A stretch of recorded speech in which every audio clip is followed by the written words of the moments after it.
اور بھی پنجاب میں پلانٹیشنز ہیں، سندھ کے میدانوں میں بھی یہ پایا جاتا ہے، اور اس کے علاوہ سب ہمالین ٹریکٹ میں یہ ندی نالوں کے درمیان دونوں سائڈوں پہ، کینالز کی دونوں سائڈوں پہ، اور کھیتوں میں بھی جو کسان اپنے لیے یہ کیش ٹری سمجھتا ہے وہاں بھی اس کو اگاتا ہے۔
ان کو سنبھالیے، ان کی حفاظت کیجیے، وگرنہ آپ کی زندگی سے حسن رفتہ رفتہ جیسے رخصت ہوتا جاتا ہے، ایک وقت میں یہ ٹالی کا درخت بھی تاریخ بن جائے گا۔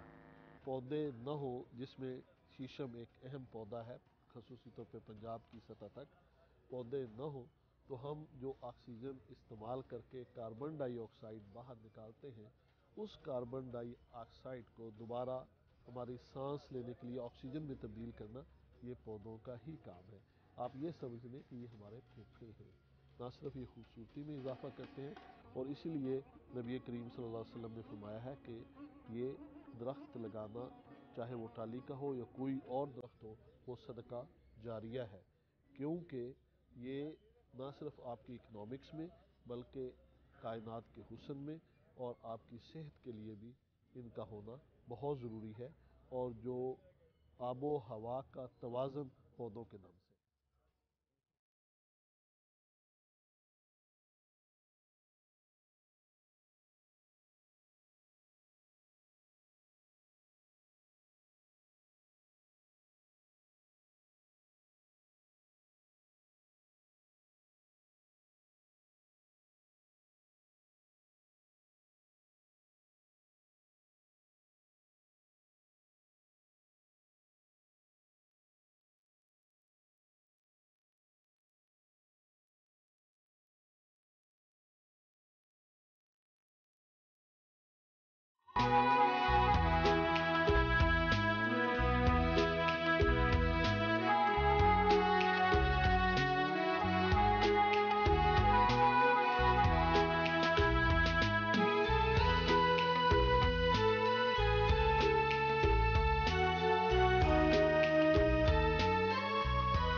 لگن، چاہت، محبت، ایک ہی جذبہ، مختلف نام، اور جذبہ اتنا خوبصورت کہ ہر انسان اس کی لو کو اپنے